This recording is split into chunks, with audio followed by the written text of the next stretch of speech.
I'm Coach Corey Wayne, and this is my video coaching newsletter. And the topic of this newsletter is going to be Act with Certainty. Well, I want to talk about taking action today and acting in a way where you are sure of yourself. Because like I've said before, confidence is simply doing something that you know how to do and doing it really well. I also say this all the time, repetition is the mother of skill. So if you want to improve your pickup skills or your ability to create conversations or interact with members of the opposite sex, or if you're going to a networking event and you want to develop some new business contacts, or you want to talk to investors and get them to invest in your company, whatever it happens to be, you've got to become good at creating rapport. And when you look at, say, the most popular people that you went to high school with, what was the reason why they were popular? Well, a lot of times they played sports. A lot of times they had, if they were playing sports, they were usually like the captain of the football team. They tended to be people who went for the things that they wanted. They also tended to be people who said whatever the hell was on their mind. And when they were talking to you, a lot of times they usually made you feel like you were the only person in the whole world. And they usually would do that by asking you questions. Because people, we as human beings, we love to talk about ourselves. And so if you want to practice your social skills, that's why I always say the best place to go is the mall. Because when you go to the mall and you start talking to people and you start asking for them for opinions, like say you see a really hot looking girl and she works at one of your favorite stores. Now you may not have somebody that you need to buy something for right away, but maybe you got a friend who's successful and he's got everything. And so you walk in and you go up to her and just say, wow, you have an absolutely, tell her what you like about her. Just say, your smile is amazing, or your eyes are mesmerizing, or you have the warmest disposition. I had to just come over here and get your opinion.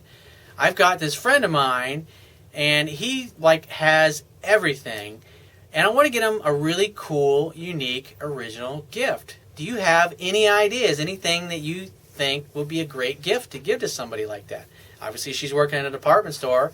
If she's very attractive, even if you're just trying to improve your social skills, you just go up to her and you ask a question, because people love to be helpful, especially women. They love to give opinions on things. And you're asking her to recommend a really great product that her store potentially sells, or maybe if her store doesn't have it, she can direct you to another place. But the idea is, like, once you get the conversation started and somebody starts talking and they're giving you their opinion on something, that gives you a topic to talk about, and then you can start asking them other questions. Well, what do you think about this? What do you think about that?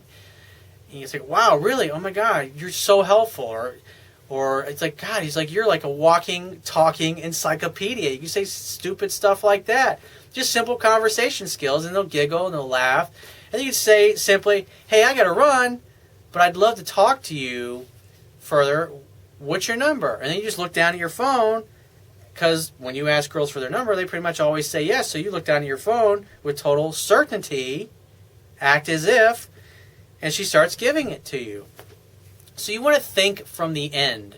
In other words, if you're going to go to the mall and you want to practice your social skills, a great thing to do is to maybe sit in your car for about 5 to 10 minutes before you actually go in the mall, close your eyes, and meditate, and start thinking to yourself this. Start saying, wouldn't it be nice if I went in the mall and like every single person I walked up to was friendly, eager to talk to me, wanted to get to know me, was happy to give me an opinion.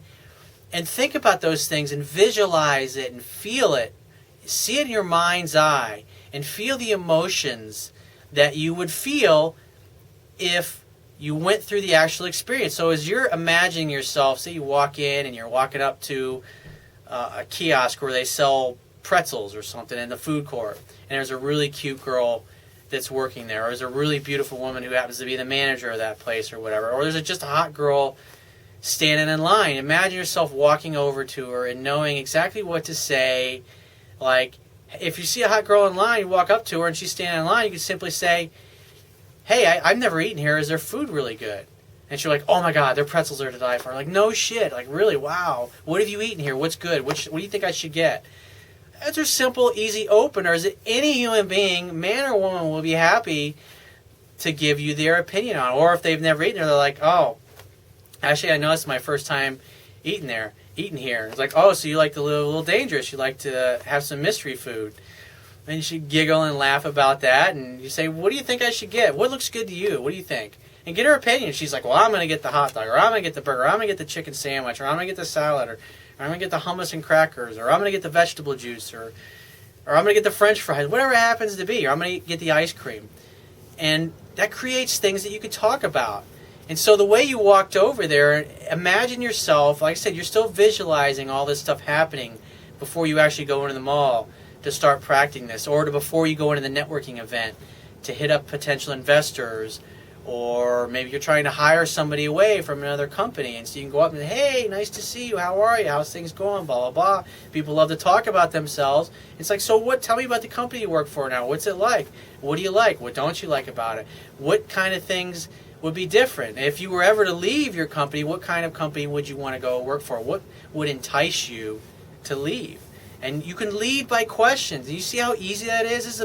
I went from talking about pickup right into talking about business, or hiring an employee at a trade show that you want to hire, or talking to an investor. It's the same kind of thing, because once they start talking about themselves, that gives you other things. And if they tell you, if you really like this person, you're really interested in them, or you want to hire them away, or you want to take them out on a date, it's really easy to get excited about what they're telling you, because now you're getting to know them.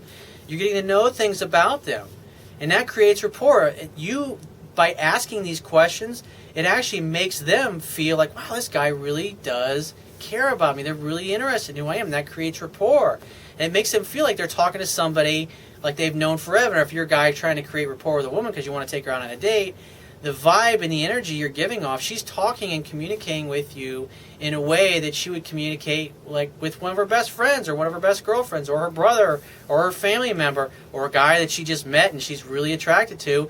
And the more he tends to talk, the more he remains mysterious, because I'm doing all the talking, and if the girl's doing all the talking, and you're just asking questions, and you're fascinated by what she's sharing with you, and that one thing leads to another, or a topic, or she tells you like, oh, I'm really into mountain biking, or I'm into rock climbing. You're like, no shit, I'm into that too. Have you ever been to such and such place? Oh yeah, I've been over there. Yeah, I'm going there this fucking weekend. We should. Are you interested in going? Are you off this week? It's like, we should meet down there, and then we can go grab a drink afterwards. And then boom, it's just so easy to create conversations with people and just roll into a topic, and then throw a date in there, or throw in there, hey, let me get your number. Or if you're trying to hire somebody away and maybe their boss is 10 feet away from you, you say, hey, look, let me get your number, because I've heard a lot about you, and I really, if you're interested, I'd like to talk to you further about the opportunity that I have.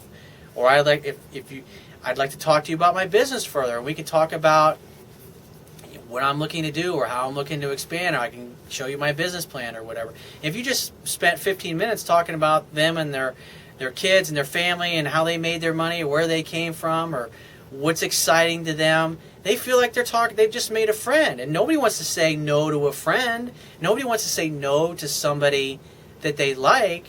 And so, like I said, when you act from a place of certainty. Act as if things always go your way. And so if you visualize it, the astronauts used to do this. And the pilots, the Blue Angel pilots, the ones that fly the Thunderbirds, have you ever seen these synchronized fighter jets where their wingtips are like literally 2-3 feet apart from one another, and you're just amazed at the choreography and how they do barrel rolls, and they do all these things without crashing into each other? They do what's called visual motor rehearsal. And so what they do is the flight leader will sit usually at the head of the table, and they all have their hands on the table, the hand that they use to fly the joystick on the plane with. And so they all sit there with their eyes closed, and you can tell they're leaning, and they're turning whichever direction that the hand is going on the throttle. And the leader he's got his eyes closed, he's got his hand on the table doing the same shit, and so they're all doing the same thing. They're all doing the movements as if they're in flight right now in real time, and he's calling out the cadence. We're going to roll left on 4, 3, 2, 1, roll. And then he just keeps counting off, and that's how they do it. It's amazing to watch. And the astronauts used to do the same thing. When they would do the takeoff in the cockpit, it's called visual motor rehearsal. Repetition's the mother of skill, and that's what they do over and over and over and over and over again. It's just like I talk about, like the NBA player Ray Allen. He gets to the court 3 or 4 hours for every game, and he goes out there, and all he does is throw his shots. He throws down his three-pointers, and that's a discipline that a coach taught him several decades ago, and he's been doing it ever since, which is repetition's the mother of skill, and practice, practice, practice, practice, practice. And so he's out there before everybody else. And now all of his teammates are out there, now that he's on the Heat this year, they're out there practicing with him. Why? Because he holds all of the records for made three-pointers. Why? Repetition's the mother of skill. That's why when he goes out there and he plays, or he throws down those three-point shooter shots and those clutch moments in a game, he acts with certainty. Why? Because he's done it thousands and thousands and thousands of times over and over. And you notice that the rest of the guys on the team are actually, their three-point shot is getting better as well. Why? Because they're practicing beside him 3-4 hours before the game starts, because leaders lead by example. And like I said, what is confidence? Confidence is simply doing something that you know how to do and doing it really, really, really, really well. Whether you sweep floors for a living, or you're a teacher, or you're an attorney, or you're an entrepreneur, or you deliver groceries, or you drive a tractor trailer, or you're in the military, it doesn't matter what you do for a living. Everybody has a unique skill set. Everybody has a gift for doing something. Maybe you make cupcakes for a living, or you bake cakes or cookies, or you cook food, or you're a chef, or you're a bartender. It really doesn't matter. If you do something that you have a passion for and that you really love, and you do it over and over and over and over and over again, you're going to develop a fantastic skill set at it. Just like picking up women is an acquired skill. They don't teach you this stuff in middle school or high school. This is something that if you don't know how to do this stuff naturally, you have to go out and practice at it. Like I said, I did a video a while back called Corey Wayne, Improving Your Social Skills. So if you Google exactly that, Corey Wayne, Improving Your Social Skills, watch that video, go to the mall, and practice.